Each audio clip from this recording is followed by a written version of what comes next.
자, 한번 따라할까요? 하나님 나라에는 쓰레기통이 없습니다. 쓰레기통이 없습니다. 네. 액체 29 35번째 시간입니다. 하나님 나라에는 쓰레기통이 없습니다. 라는 제목으로 함께 은혜를 나누길 원하는데요. 지난주까지 우리가 발언 기회를 얻은 바울이 유대인들을 향해서 예수님을 만난 간증, 또 예수 그리스도의 복음 증거하는 말씀을 들었습니다. 그 말을 듣고 유대인들은 분기탱천했죠. 엄청난 분노의 모습을 보았습니다. 한번 따라할까요? 하나님의 말씀은 살았고 하나님의 말씀은 살았고 운동력이 있어. 하나님 말씀은 살아있는 말씀인 줄 믿습니다. 아멘. 여러분, 하나님 말씀은 살아있기에 혼과 영과 관절과 골수를 어떻게 한다? 찌른다고 그랬어요. 찌른다. 찔러도 그냥 톡 찌르는 게 아니라 어떻게 찌른다고요? 푹 찌른다고. 이 찌른다는 원어의 의미가 푹 찌른다, 아주 끝까지 찌른다는 거거든요. 여러분, 그래서 하나님 말씀을 집중하고 제대로 들은 사람은요, 반드시 찔림을 받게 되어 있습니다. 말씀을 제대로 들으면 마음이 아파요. 마음이 아파. 어떤 분은 그래요. 목사님 저는 안 찔리던데요? 이렇게 하시는 분이 있어요. 안 찔리던데요? 한번 따라갈까요?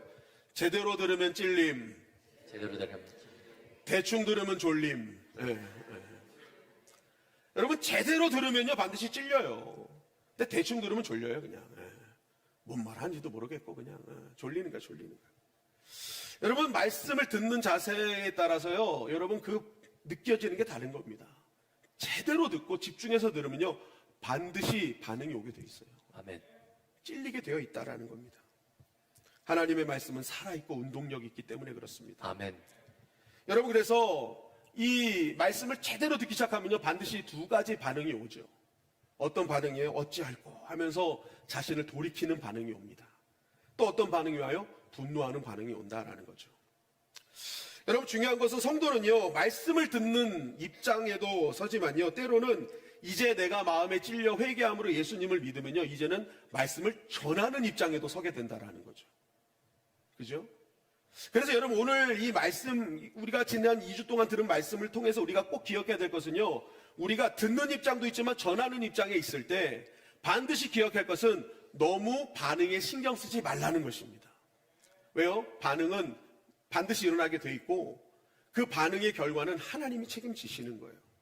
그렇기 때문에 우리는 그저 듣든지 아니 듣든지 전해야 될 줄 믿습니다. 아멘. 전해야 돼요.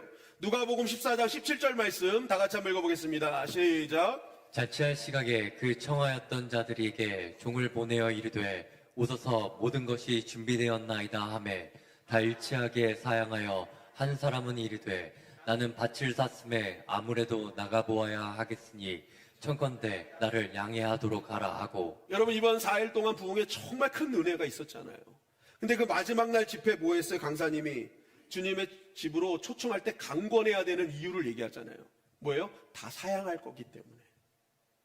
다 모든 것이 준비된 잔치집이라도 다 일치하게 사양했다라는 겁니다. 그래서 여러분, 반응은요, 복음을 전하면요, 사양하게 되어 있어요. 이 반응이 반드시 나타나게 되어 있어요. 그렇기 때문에 어떻게 하라는 거예요? 강권하라는 것입니다. 그냥 계속 얘기해야 된다라는 거예요. 다 모든 이유가 있다라는 거죠. 여러분, 사단은요, 어떻게든지 말씀 못 듣게 합니다. 말씀 곧 하나님이요, 말씀 곧 생명이기 때문에. 말씀 제대로 들으면 영혼이 잘 되고 범사가 잘 되기 때문에. 그러니까 사단은 어떻게든지 이 말씀 듣는 자리를 못 가게 하는 거예요. 못 가게. 그래서 뭐예요? 다 사양할 이유가 생기고 다 못 갈 이유가 생기는 거죠.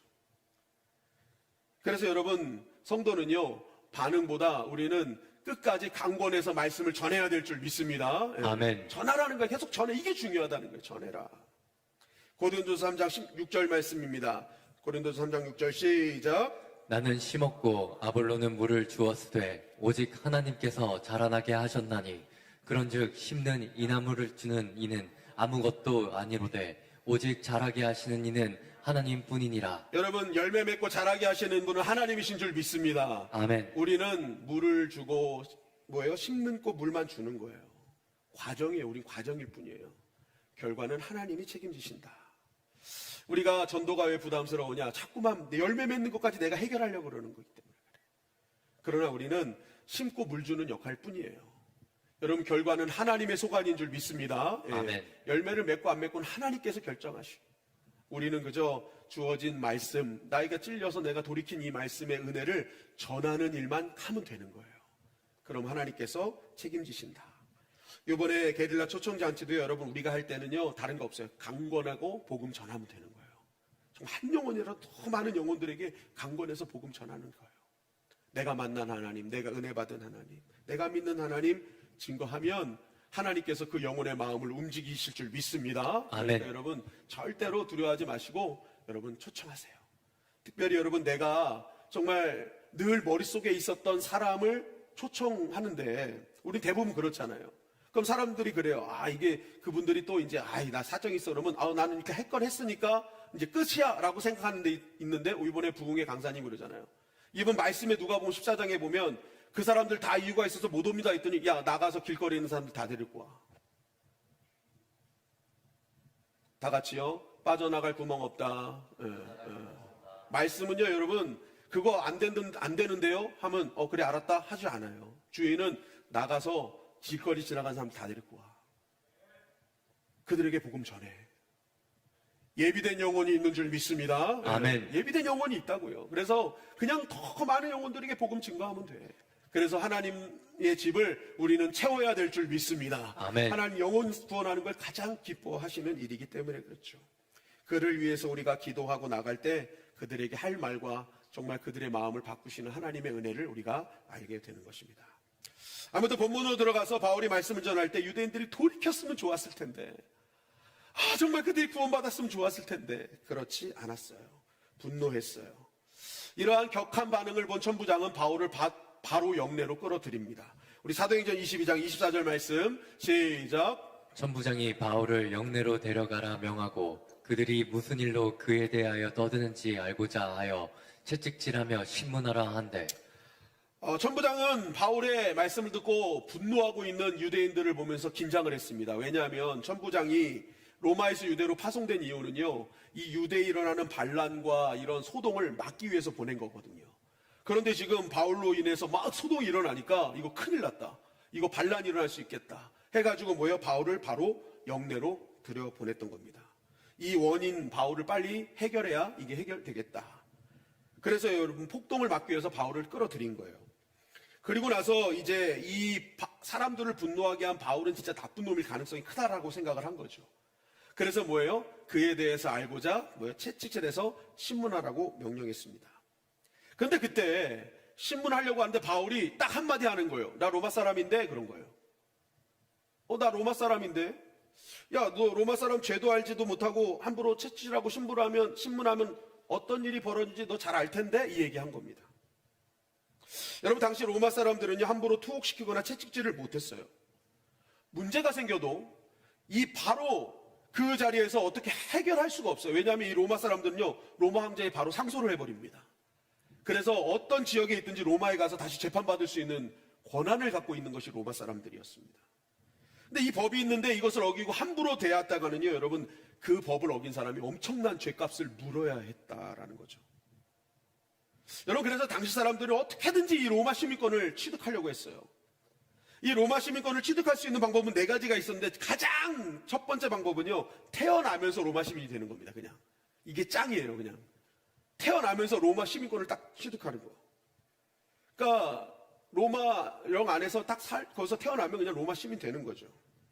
두 번째는 정부가 수여하는 겁니다. 로마에 대한 충성을 보고 로마 정부에서 이게 답례로 수여하는 거. 세 번째가 군에서 장기 복무한 사람들에게 수여했습니다. 적어도 25년 정도 장기 복무한 사람들에게는 그 충성을 인정해서 로마 시민권을 줬어요. 제일 꼴찌가 뭐냐면 돈을 주고 뇌물을 주고 로마 시민권을 취득한 사람들이었습니다. 그러니까 이 제일 부끄러운 게 뭐예요? 돈 주고 산 시민권이었어요. 근데 사도행전 22장 28절에 보니까 이렇게 말씀하고 있습니다. 다 같이 한번 읽어볼까요? 사도행전 22장 28절 말씀 시작. 천부장이 대답하되 나는 돈을 많이 들여 이 시민권을 얻었노라. 바울이 이르되 나는 나면서부터라 하니 신문하려던 사람들이 곧 그에게서 물러가고 천부장도 그가 로마 시민인 줄 알고 또 그 결박한 것 때문에 두려워하니라. 자, 천부장도 로마 시민이었는데 어떻게 시민이 됐대요? 돈 주고 샀대요. 돈 주고 산 시민권은 몇 번째라고요? 4번째, 제일 꼬라비. 근데 바울은 뭐예요? 난 태어나면서부터야 라는 거죠. 그러니까 바울이 말하는 거예요. 야, 로마 시민 내가 오리지널이야. 넌 가리지널이야. 이런 얘기 하는 거죠. 야, 너 지금 돈 주고 산 게 어딨어 지금. 나 태어나면서부터거든. 그 얘기 하는 거죠. 그러니까 이 천부장이요, 함부로 할 수 있는 존재가 아니었던 거예요. 그래가지고 그때부터 이 천부장은요, 굉장히 두려움에 사로잡힙니다. 왜냐하면 바울이 혹시라도 아무 죄 없는 그 죄가 있더라도 신문해가지고 이거 죄도 묻지 않고 했던 이 일을 만약에 로마 정부에 얘기하면 이 천부장 그냥 끝나는 거예요. 그러니까 엄청 두려움에 휩싸이기 시작했다. 그래서 이 천부장은 이렇게 이제 방법을 사용합니다. 사도행전 22장 30절 말씀, 30절입니다. 시작. 이튿날 천부장은 유대인들이 무슨 일로 그를 고발하는지 진상을 알고자 하여 그 결박을 풀고 명하여 제사장들과 온 공회를 모으고 바울을 데리고 내려가서 그들 앞에 세우니라. 천부장은 바울을 즉시 결박을 풀죠. 그리고 나서 유대국 최고 입법기관인 사내들인 공회를 소집합니다. 그래서 이 바울이 뭘 잘못했는지 꼭 알려달라고 얘기를 하죠. 여러분, 사내들인 공회는 유대국 최고의 정치기관이었죠. 대제사장, 서기관, 바리새파 사람들 등 유대 최고의 지도자급 71명이 있는 회의였습니다. 이 의회는요, 사법, 입법, 그리고 행정적 기능까지 갖고 있는 막강한 권력 집단이었습니다. 그러니까 이 안에서는 여러분 사람을 죽이기도 하고 살리기도 하는 그러한 존재들이었죠. 바울은 로마 시민권자라 로마법으로 어떻게 해결할 방법이 없는 거예요. 그러니까 이 천부장이 어떻게 하는 거예요? 유대법으로 다가간 겁니다. 그래서 유대법에서 혹시라도 잘못이 발견돼서 죄인이 되면 자신이 그동안 바울에게 했던 여러 가지 일들이 사면되지 않을까, 이게 해결되지 않을까 하는 잔머리를 쓴 거예요. 죄인입니다라는 얘기를 하고 싶어서 이 사내들인 공회로 넘겨버린 것입니다. 그래서 뭐예요?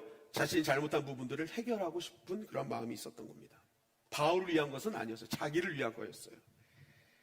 그렇게 모인 사내들인 공회의 핵심은 대제사장과 바리새인과 사두개인이었다. 이들은 하나님의 나라, 특별히 예수 복음, 그 복음을 전하는 사도 바울의 엄청난 적개심을 가진 자들이었습니다. 왜냐하면 이 사도 바울이 전하는 예수 복음, 이 복음 안에는 바리새파, 사두개인, 대제사장 모두가 정말 자신들의 밥그릇을 다 빼앗고 자신들이 그동안 세웠던 모든 기득권들을 다 뭐예요? 빼앗기게 하는 요소들이 있었습니다. 그러니까 이들이 예수 복음에 완전히 진절머리가 나는 거예요.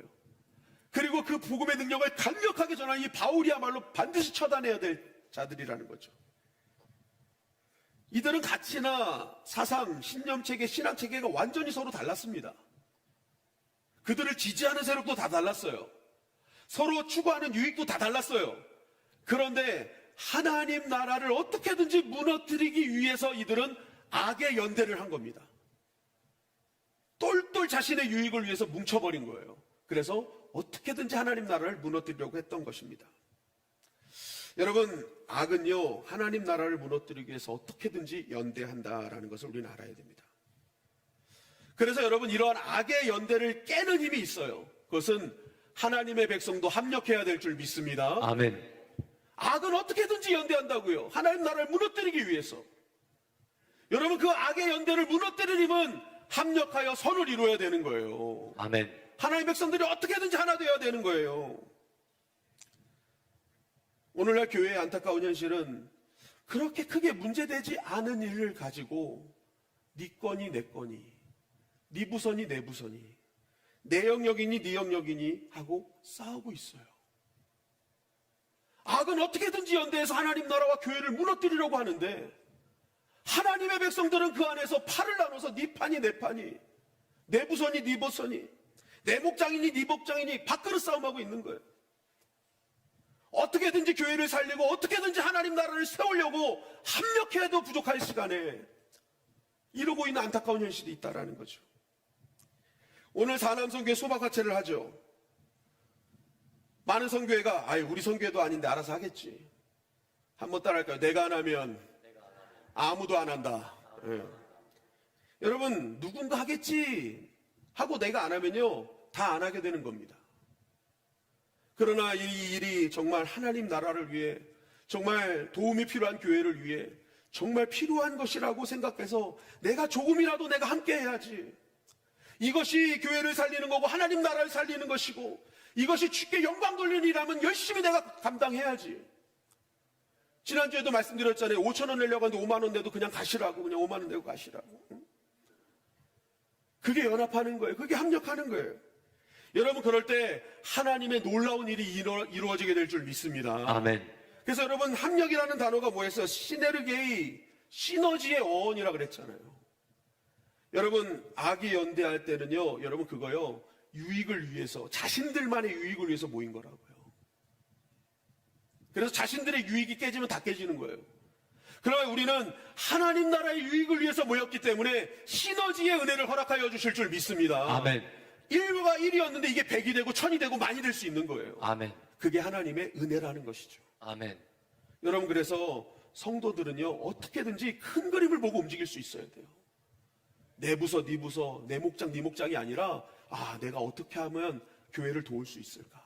어떻게 하면 하나님 나라를 세우는가? 이렇게 큰 그림을 보고 움직여야지. 그럴 때 여러분, 놀라운 하나님의 은혜가 임하게 되는 것입니다. 아멘.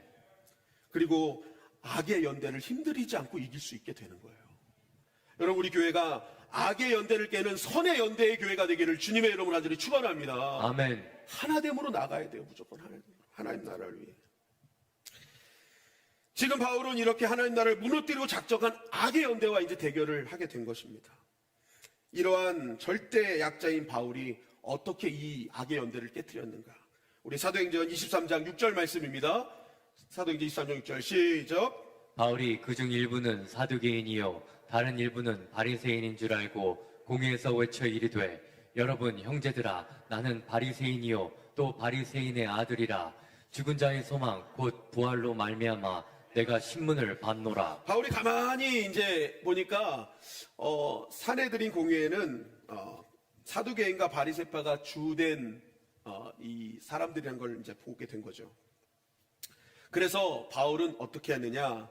내가 바리새인 중에 바리새인이라는 고백을 그 앞에서 합니다. 여러분, 왜 그랬냐면요, 이 바리새인과 사두개인은 진짜 사실은 이 악의 연대를 하기 전에는 하나가 될 수 없어요. 서로 으르렁댔던 자들이라는 거죠. 첫째는 그들은 신분 및 계층이 달랐어요. 사두개인은 제사장 가문과 귀족 부유한 상류층에 속해 있었습니다. 근데 바리새인은요, 서기관 율법학자 중상층 중심이었어요. 그러니까 민중의 지지를 받는 세력. 그런데 사두개인은 부한 사람들만 지지하는 사람들이었으니까 완전 달라요. 지지 세력이 달라요. 정치적 성향도 사두개인은 친로마 성향이었습니다. 현실 안주, 기득권을 유지하는 거예요. 그래서 막 로마에 붙어 있는 거예요. 유대인들인데. 근데 바리새인은 반로마죠. 민족주의적이에요, 이들은. 그러니까 친로마 정책을 피는 사두개인이랑 하나 될 수가 없어요. 또 핵심 교리, 신앙관에서도 완전 다르죠. 사두개인은 부활천사 영의 존재를 부정합니다. 왜냐하면 이 땅의 현실에서 잘 사는 게 그들의 목표예요. 죽으면 끝이에요. 없는 거예요. 그러니까 어떻게든지 기득권에 붙어 있는 겁니다.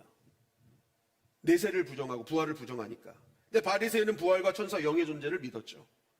그러니까 신앙관도 완전 달라요. 완전 다른 존재들이에요. 그러니까 사두개인은 죽으면 끝이다. 그러니까 어떻게든 이 현세에서 내가 정말 나쁜 짓이라도 다 해가지고 이 땅에서 잘 살면 돼. 이 주의가 사두개인이에요. 하나님을 믿는다 하면서도. 근데 바리새인은 그거 아니죠. 율법을 철저히 지켜서 어떻게든지 하나님 나라와 그 메시아를 우리는 기다려야 된다. 이거 원칙주의자들이었어요. 그러니까 완전 다른 자들이에요. 그러나 이들은 악을 위해서 연대했다라는 거죠.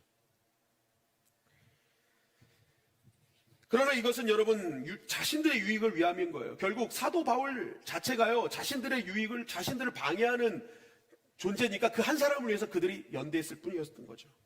바울은 그것을 깨뚫어보고 그들의 그 갈라질 수 있는 약점을 공격한 겁니다. 난 바리새인 중에 바리새인이다. 그래서 뭐예요? 바리새인들의 뭐예요? 그것을 여론을 얻기 위함이었던 겁니다. 한마디로 이의제의한 겁니다. 오랑캐를 통해서 오랑캐를 치는 거죠. 자중질환이 일어나게 하는 거예요. 자신에게 집중했던 모든 것들을 서로에게 집중하게 만들어버리는 것이죠. 사도행전 23장 7절은 이렇게 우리에게 증거하고 있습니다. 23장 7절 시작. 그 말을 한즉 바리새인과 사두개인 사이에 다툼이 생겨 무리가 나누어지니 이는 사두개인은 부활도 없고 천사도 없고 영도 없다 하고 바리새인은 다 있다 함이라. 네. 딱 바울이 계획한 대로 된 거예요. 이 신앙관, 이들의 갖고 있는 요 틈을 딱 들어가면 이들은 다툴 것이다. 이들은 서로 싸우게 될 것이다. 그러니까 바울이 그거 들어가고 딱 들어갔더니 서로 싸우기 시작한 거예요. 심지어는 나중에 이 말씀을 쭉 읽어보면 바리새파 사람들이요. 야, 바울 죄 없어. 왜냐면 자기 파잖아요. 바리새인이래잖아요. 그러니까 막 이 바리새파가 막 바울 편을 드는 거예요. 그래서 결국 이들의 연대가 다 깨졌다는 거예요. 엄청난 싸움이 일어났습니다. 결국 그것을 본 천부관은 여기도 더 이상 희망이 없다. 여기다가 오히려 바울이 다치면 내가 더 불리해진다라는 생각을 가지고 다시 바울을 영내로 데리고 갑니다. 사도행전 23장 10절 말씀 시작. 분쟁이 생기니 천부장은 바울이 그들에게 찢겨질까 하여 군인을 명하여 내려가 무리 가운데서 빼앗아 가지고 영내로 들어가라 하니라. 네. 이렇게 바울은 또 다른 위기를 이겨낼 수 있었다. 성령께서 알려주신 대로 바울에게는 예루살렘에 들어오자마자 엄청난 위기들이 계속 다가왔습니다. 그러나 또한 하나님께서는 단순히 그를 그 위기 속에 내버려 두지 않고 하나님께서 주시는 지혜로 그 모든 일들을 이겨나가게 하셨다라는 거죠. 여러분, 그런데 오늘 이 말씀에 보면요, 바울이 위기 순간에 그것을 이겨냈던 무기들이 뭐였냐면 그가 가지고 있었던 로마 시민권과 바리새파라는 직분이었다라는 거죠. 이것은 예수님을 믿고 난 뒤에 얻은 것이 아닙니다. 예수님을 믿기 전부터 태생적으로 얻은 것이고 살아오면서 알게 되고 누리게 됐던 신분들이라는 거죠. 근데 문제는요, 이렇게 바울이요, 태생적부터 살면서 얻은 이러한 이 무기로 사용했 이것들이요, 사실은 바울이 예수 믿고 난 뒤에 다 배설물로 여긴 것들이었다라는 거죠. 빌립보서 3장 5절에 보면 바울은 이렇게 고백을 합니다. 시작. 나는 8일 만에 할례를 받고 이스라엘 족속이요 베냐민 지파요 히브리인 중에 히브리인이요 율법으로는 바리새인이요 열심으로는 교회를 박해하고 율법의 의로는 흠이 없는 자라. 야, 나 세상적으로 엄청난 스펙을 갖고 있어. 이거 자랑하는 겁니다. 오늘날로 말하면요, 나 우리 사대부 집안이야. 나 영의정, 좌의정 우리 집안에서 엄청 나왔어. 그리고 나 우리 집안은 증조주부터 서울 사람이야. 서울 태생이거든.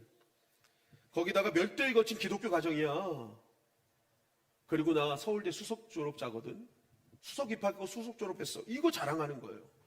엄청난 스펙이었다는 걸 자랑하는 겁니다. 근데 바울의 고백은 여기서 끝나지 않았다라는 거예요. 빌립보서 3장 7절 말씀입니다. 시작. 그러나 무엇이든지 내게 유익하던 것을 내가 그리스도를 위하여 다 해로 여길 뿐더러 또한 모든 것을 해로 여김은 내 주 그리스도 예수를 아는 지식이 가장 고상하기 때문이라. 내가 그를 위하여 모든 것을 잃어버리고 배설물로 여김은 그리스도를 얻고. 나 세상적으로 엄청난 스펙이 있는데 나 이거 다 똥으로 여긴다는 거예요. 배설물로 여긴다는 거예요. 왜 그러냐면 그 가지고 있었던 것들이 대단한 줄 알았는데 진짜 중요한 예수 그리스도를 얻는 데는 다 방해였다라는 거예요. 그게 예수님을 제대로 알지 못하게 하는 요소들이었다라는 거예요. 야, 진짜 중요한 건 영생이고 진짜 중요한 건 하나님 나라인데 이 땅에 잠깐 사는 게 중요한 게 아니라 영원한 하늘나라 가는 그 예수의 그 십자가의 은혜가 진짜 중요한 건데 그동안 내가 최고라고 여겼던 이 모든 것들이 그 예수님을 믿는 방해 요소였구나.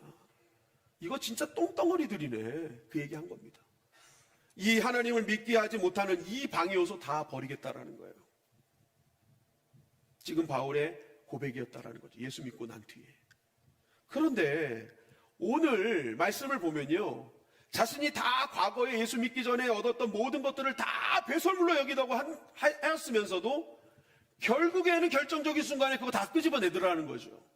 로마 시민권 끄집어내고 바리새인이라는 거 끄집어내고 다 끄집어내서 사용하더라는 거예요. 여러분, 바울이 분명히 이 모든 것을 다 배설물로 여긴다고 했는데 결국 정작 위기 속엔 그걸 다 끄집어내는 거예요. 그럼 바울은 뭐예요? 다중인가? 이중인격자인가? 거짓말쟁이인가? 근데 여러분, 이 말씀 우리가 잘 해석해야 될 것이요, 바울은 분명히 얘기합니다. 이것이 예수 그리스도를 믿는 것에 방해가 되고 하나님 나라를 확장하는데 방해가 되면 다 똥덩어리로 여기겠다. 그러니까 이 말씀 속에 뭐예요? 그것이 하나님 나라를 세우고 영혼을 살리는 통로로 사용한다면 내가 사용하겠다라는 고백도 되는 것입니다. 그래서 바울은 지금 이 자신이 갖고 있었던 과거의 이러한 것들을 앞으로 유대인 복음을 위해 로마에 가서 복음을 전하는 기회가 되는 그러한 통로로 사용하고 있다라는 거예요. 아멘. 그러니까 이것이 단순히 내가 지금 살기 위해서가 아니라 지금 이것을 통해 나는 복음을 증거해야 되는 복음의 통로로 사용해야 되기 때문에 이것을 꺼내서 사용했다는 것을 말씀하고 있는 것입니다. 아멘. 여러분, 이것을 통해 우리는 아주 중요한 것을 깨닫게 되죠. 나의 삶에서 지난날에 부끄러운 것도 내가 하나님 나라를 위해서 쓰기로 작정하기 시작하면 하나님은 그것을 아름다운 하나님의 나라의 도구로 사용해 주신다라는 것입니다. 아멘. 여러분, 로마 시민권은 어떻게 보면 좋은 지난날의 기억입니다. 그러나 여러분, 바리새인이라는 기억은 그렇게 좋은 기억이 아니에요. 왜 그렇습니까? 자신의 바리새인의 열심 때문에 스데반 집사님을 죽이는데 앞장섰잖아요. 그리고 그 바리새인이라는 그걸 가지고 여러분 교회를 박해하고 성도들을 박해하는데 어떻게든지 전국을 돌아다니면서 핍박하고 힘들게 하는데 사용했던 신분이 바로 바리새인 신분이라는 거죠. 그렇기 때문에 바리새인이라는 신분은 사실은 바울 입장에서 그렇게 유쾌한 과거가 아니라는 겁니다. 그러나 하나님은 그의 부끄러운 과거마저도 하나님 나라를 위해 쓰기로 작정하니까 하나님 그것을 가지고 하나님께서 하나님의 나라의 통로로 사용하시더라라는 것입니다. 아멘.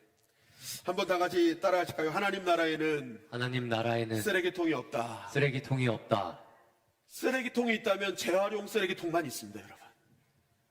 다시 새 것으로 만들어 사용하시는 하나님. 지난날의 나의 삶에 아무리 부끄러운 모습일지라도 그것이 어떻게든지 하나님 나라를 위해 내가 쓰임받기로 결단한다면 하나님은 그것을 다시 재활용하여서 하나님을 믿지 않는 많은 영혼들에게 접촉점으로 사용하는 놀라운 은혜를 허락해 주신다라는 것입니다. 아멘. 여러분, 질병의 고통을 통과한 사람만이 질병의 고통에서 신음하는 자들의 마음을 알 수 있는 겁니다. 아멘. 여러분, 사업의 실패와 가난을 겪어본 자가 물질의 연약함 속에서 낙심한 형제들의 손을 붙잡고 위로해 줄 수 있는 것입니다. 아멘. 과거의 세상 이윤과 방황의 끝을 가본 사람만이 세상의 화려함 속에 공허함을 느낀 자들의 마음을 이해할 수 있는 것이죠. 아멘. 내 삶의 아픈 흔적들이 하나님 손에 붙들리는 순간부터 누군가를 살리는 치유의 도구가 되기 시작한다라는 것입니다. 여러분들에게 부끄러운 과거가 있습니까? 지우고 싶은 흔적들이 있습니까?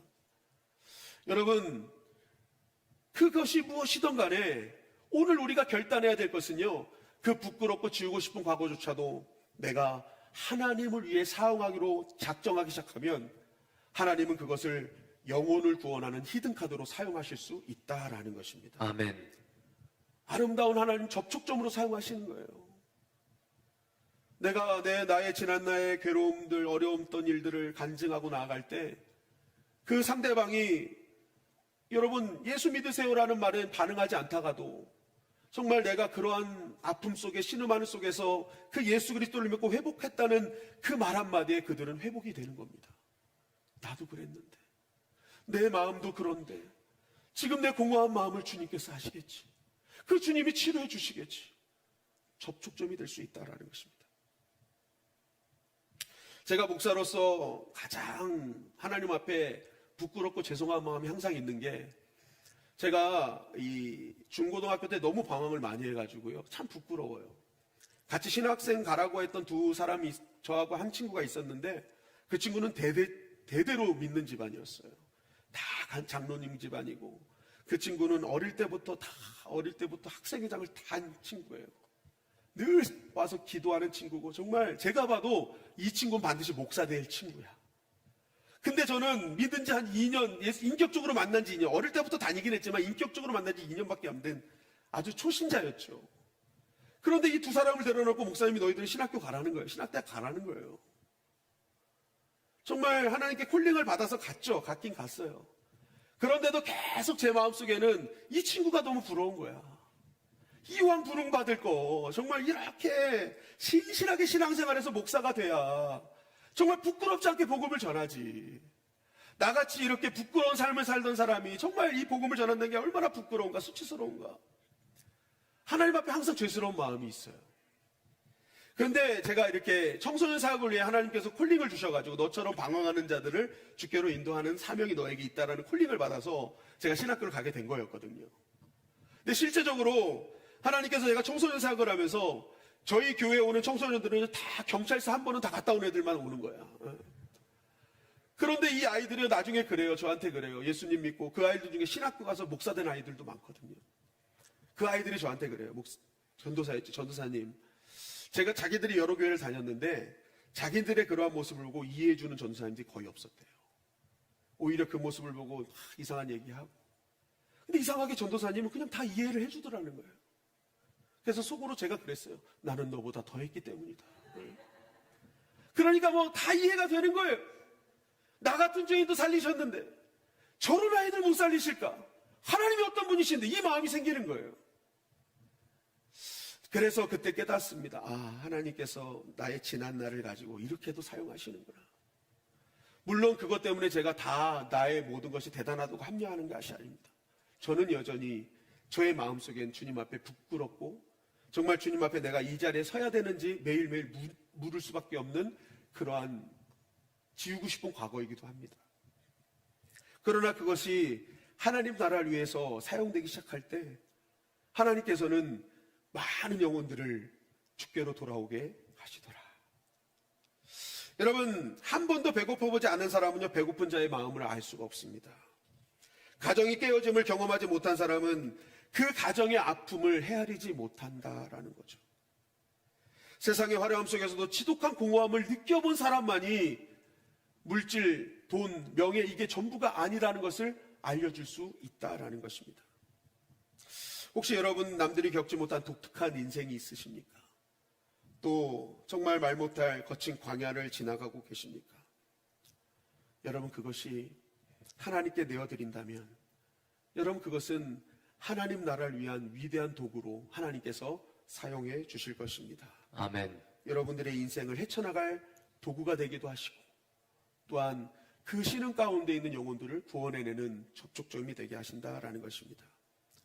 그래서 오늘 이 말씀을 들은 우리가 해야 될 일은 무엇이냐면 지난 나의 삶이 아무리 부끄러워도 여러분 그것을 하나님께 내어 올려드려 하나님 사용하여 주시옵소서 고백하는 시간이 되어야 될 줄 믿습니다. 아멘. 출애굽기 4장 20절 말씀에 보면 이런 말씀이 있습니다. 다 같이 한번 읽어볼까요? 시작. 모세가 그의 아내와 아들들을 나귀에 태우고 애굽으로 돌아가는데 모세가 하나님의 지팡이를 손에 잡았더라. 애굽에 있는 이스라엘 백성들을 구원하라는 하나님의 명령 앞에 모세가 결국 움직입니다.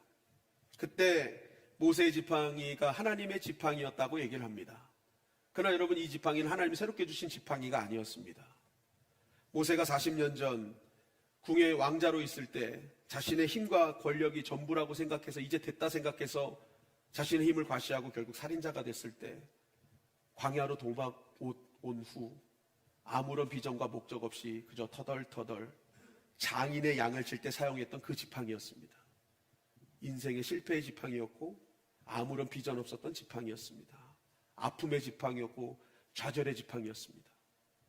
그러나 하나님 앞에 자신의 모든 것을 다시 한번 내어놓고 이 모든 것을 사용하기로 결단할 때 하나님께서는 그 지팡이를 하나님의 지팡이로 만들어 주셨다라는 것입니다.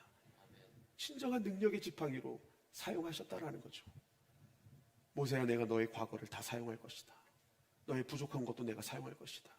그것이 모세에게 주는 하나님의 약속이었다라는 것입니다. 아멘. 여러분 하나님은 절대로 낭비하시는 분이 아닙니다. 하나님은 절대로 우리 인생을 쓰레기통에 집어넣으시는 분이 아닙니다. 아직도 죄인 되었을 때 우리에게 예수님 보내주셨잖아요. 우리가 부족하고 연약한 거 아심에도 불구하고 그거 고쳐서 그거 회복되면 와라 하시지 않았어요.